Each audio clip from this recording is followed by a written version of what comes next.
നമസ്കാരം. Justice Hema commission റിപ്പോർട്ടിനെ കുറിച്ചുള്ള എൻ്റെ അഭിപ്രായം രേഖപ്പെടുത്തുവാനാണ് ഈ വീഡിയോ ചെയ്യുന്നത്. ഞാനൊരു നിയമവിദഗ്ധനൊന്നുമല്ല, മാത്രവുമല്ല സിനിമാ മേഖലയുമായിട്ട് യാതൊരു ബന്ധവുമില്ല. അതുകൊണ്ട് ഈ രണ്ട് കാര്യവും മനസ്സിൽ വെച്ച് വേണം ഈ വിഷയത്തിൽ എൻ്റെ അഭിപ്രായത്തെ നിങ്ങൾ കേൾക്കുവാൻ.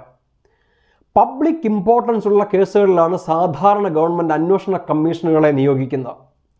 നമ്മുടെ സിനിമാ മേഖലയിൽ നിന്ന് ഉയർന്നു വന്ന പല വിവാദങ്ങൾക്കും ഇപ്രകാരം ഒരു പൊതു താൽപ്പര്യ സ്വഭാവം ഉള്ളതുകൊണ്ടാണ് ഹൈക്കോടതിയിൽ നിന്നും വിരമിച്ച ഓണറബിൾ ജസ്റ്റിസ് ഹേമയുടെ നേതൃത്വത്തിൽ ഒരു ഏകാംഗ കമ്മീഷനെ സർക്കാർ നിയോഗിക്കുന്നത്. കമ്മീഷൻ ആരെ വേണമെങ്കിലും ഇന്ത്യയിൽ എവിടെ നിന്ന് വേണമെങ്കിലും അന്വേഷണത്തിൻ്റെ ഭാഗമായിട്ട് വിളിച്ചു വരുത്താം. അവർ പറയുന്നത് കേൾക്കാം, അവരുടെ മൊഴികൾ എടുക്കാം, അവരിൽ നിന്നും തെളിവുകൾ ശേഖരിക്കാം. അതിനൊക്കെയുള്ള അധികാരം കമ്മീഷനുണ്ട്. ജസ്റ്റിസ് ഹേമയും സിനിമാ മേഖലയിൽ നിന്നുള്ള ഏതാണ്ട് 50ലധികം വ്യക്തികളോട് സംസാരിച്ച് അവരുടെ മൊഴികളെടുത്ത് അതിൽ നിന്നും തയ്യാറാക്കിയ റിപ്പോർട്ടാണ് ഗവൺമെൻറ് കൊടുത്തിരിക്കുന്നത്. അതായത് കമ്മീഷൻ റിപ്പോർട്ട് എന്നത് വ്യക്തികളുടെ മൊഴികളിൽ നിന്നും തയ്യാറാക്കുന്നതാണ്. കമ്മീഷന് ജുഡീഷ്യൽ പവേഴ്സ് ഇല്ല. അതുകൊണ്ട് തന്നെ റിപ്പോർട്ടിലെ മൊഴികൾ തെളിവുകളായി ഉപയോഗിക്കുവാനോ അതിൻ്റെ അടിസ്ഥാനത്തിൽ ആരെയെങ്കിലും ശിക്ഷിക്കുവാനോ സാധ്യമല്ല. കമ്മീഷൻ റിപ്പോർട്ടുകൾ റെക്കമെൻഡേഷൻസ് ആണ്. അതായത് ഈ റിപ്പോർട്ടിൽ പറഞ്ഞിരിക്കുന്ന പ്രവണതകൾ വളർന്നു വരാതിരിക്കുവാൻ അല്ലെങ്കിൽ അതിനെ തടയിടുവാൻ സർക്കാർ എടുക്കേണ്ട നിർദ്ദേശങ്ങളാണ് റിപ്പോർട്ടിൽ എഴുതിയിരിക്കുന്നത്. ജസ്റ്റിസ് ഹേമ ഈ റിപ്പോർട്ട് സർക്കാരിന് കൊടുക്കുന്നത് 2019 സാധാരണ ഒരു റിപ്പോർട്ട് കിട്ടിക്കഴിഞ്ഞാൽ അത് ചർച്ച ചെയ്ത് പഠിച്ച് നിയമ നടപടികൾ സ്വീകരിക്കേണ്ടത് സർക്കാരിൻ്റെ ഉത്തരവാദിത്വമാണ്. ഈ റിപ്പോർട്ടിൽ പറയുന്ന വസ്തുതകൾ സത്യമാണോ അല്ലയോ എന്ന് നമ്മളുടെ ജുഡീഷ്യൽ സിസ്റ്റത്തിൽ കൂടെ ചെക്ക് ചെയ്ത് വെരിഫൈ ചെയ്ത് എടുക്കേണ്ടത് സർക്കാരിൻ്റെ ഉത്തരവാദിത്തമാണ്. ഈ അടിസ്ഥാന ഉത്തരവാദിത്തം പോലും നമ്മുടെ സർക്കാർ കഴിഞ്ഞ 5-6 കൊല്ലമായിട്ട് ചെയ്തിട്ടില്ല.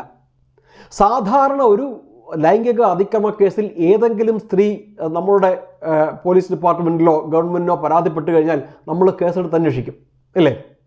എന്നാൽ ഇവിടെ നോക്കൂ, 50ലധികം സ്ത്രീകൾ അവർ പറഞ്ഞ പരാതികൾ കഴിഞ്ഞ 5-6 കൊല്ലമായിട്ട് ഒരു നടപടിയുമില്ലാതെ സർക്കാരിൻ്റെ കയ്യിലിരിക്കുകയാണ് റിപ്പോർട്ടിൻ്റെ ഫോമിൽ. മാത്രമല്ല മന്ത്രി സജി ചെറിയാൻ, അദ്ദേഹം സിനിമയുടെ മന്ത്രി കൂടിയാണ്, അദ്ദേഹം പറയുന്നത് ഞാൻ ഈ റിപ്പോർട്ട് കണ്ടിട്ടേ ഇല്ലെന്നാണ്. പിന്നെ ആരാണ് കാണേണ്ടത്? ജസ്റ്റിസ് ഹേമ റിപ്പോർട്ട് കൊടുത്തത് ഉത്തരവാദിത്തപ്പെട്ട സർക്കാരിനാണ്. അത് വായിച്ച് വേണ്ട നടപടികൾ സ്വീകരിക്കാനാണ് സർക്കാർ ഇത് സബ്മിറ്റ് ചെയ്തിരിക്കുന്നത്. അപ്പോൾ ഉത്തരവാദിത്തപ്പെട്ട മന്ത്രി പറയുകയാണ് റിപ്പോർട്ടിൻ്റെ രഹസ്യ സ്വഭാവം കാരണം ഞാനത് വായിക്കാൻ മെനക്കെട്ടില്ലെന്ന്. പിന്നെ ആരാണിത് വായിക്കേണ്ടത്? ഏതാണ്ട് 235 പേജുകളോടുകൂടി ഒരു റിപ്പോർട്ട് കയ്യിൽ വെച്ചിട്ട് മന്ത്രി പറയുകയാണ് സിനിമാ മേഖലയിൽ ജോലി ചെയ്യുന്ന ഏതെങ്കിലും സ്ത്രീക്ക് പരാതി ഉണ്ടെങ്കിൽ എൻ്റെ അടുത്ത് വന്ന് പരാതി പറഞ്ഞാൽ മതി, ഞാൻ അന്വേഷിക്കാമെന്ന്. മന്ത്രി അതിനുള്ള സാഹചര്യം സിനിമാ മേഖലയിലില്ല. അതുകൊണ്ടാണ് ജസ്റ്റിസ് ഹേമ കമ്മീഷനെ തന്നെ നിയോഗിക്കേണ്ടി വന്നത്. ഈ പരാതി തന്നാൽ പരിശോധിക്കാം എന്ന് സജി ചെറിയാൻ പറയുന്നതിനെയും ഈ നാട്ടുകാർ മുഖവിലയ്ക്ക് എടുക്കുന്നുണ്ടെന്ന് തോന്നുന്നില്ല. കാരണം 2020 എൻ്റെ ഓർമ്മ, ഒരു യുവനടി, ഒരു ചെറുപ്പക്കാരി പ്രശസ്തനായ ഒരു സംവിധായകനെതിരെ ലൈംഗിക അതിക്രമത്തിൻ്റെ പേരിൽ പരാതി ഉയർത്തിയപ്പോൾ നമ്മൾ എന്ത് ചെയ്തു? എന്തെങ്കിലും കേസെടുത്തോ? അവർ പബ്ലിക്കായിട്ട് വന്ന് ടെലിവിഷനിൽ കൂടെ ജനങ്ങളോട് സംവദിച്ചാണ്. ഒന്നും സംഭവിച്ചില്ല. പിന്നെ എന്ത് സംഭവിച്ചു എന്ന് പോലും നമുക്കറിയില്ല. എനിക്ക് മറ്റൊരു സംശയമുള്ളത്, ഈ റിപ്പോർട്ട് മുഴുവനായും റിലീസ് ചെയ്യുവാനാണ് കോടതി പറഞ്ഞിരിക്കുന്നത് എന്നാണ് ഞാൻ മനസ്സിലാക്കുന്നത്. അല്ലാതെ കുറേ പേജുകൾ മാറ്റി വെച്ചിട്ട് ജനങ്ങളുടെ മുന്നേ കിട്ടുകൊടുക്കുവാനല്ല. നമ്മുടെ നാട്ടിൽ പല എൻക്വയറി കമ്മീഷൻസും ഉണ്ടായിട്ടുണ്ട്. അതിൻ്റെയൊക്കെ കുറേ പേജുകൾ മാറ്റി വെച്ചിട്ടാണോ ജനങ്ങളുടെ മുന്നിലേക്ക് ഇട്ടുകൊടുക്കുന്നത്? അങ്ങനെയൊന്നും അല്ലല്ലോ. അപ്പോൾ ഈ റിപ്പോർട്ടിന് മാത്രം എന്താണ് ഒരു പ്രത്യേകത?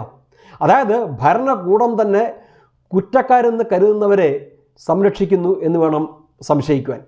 അങ്ങനെ സംശയിച്ചാൽ നാട്ടുകാരെ കുറ്റം പറയാനും സാധിക്കില്ല. Thank you so much.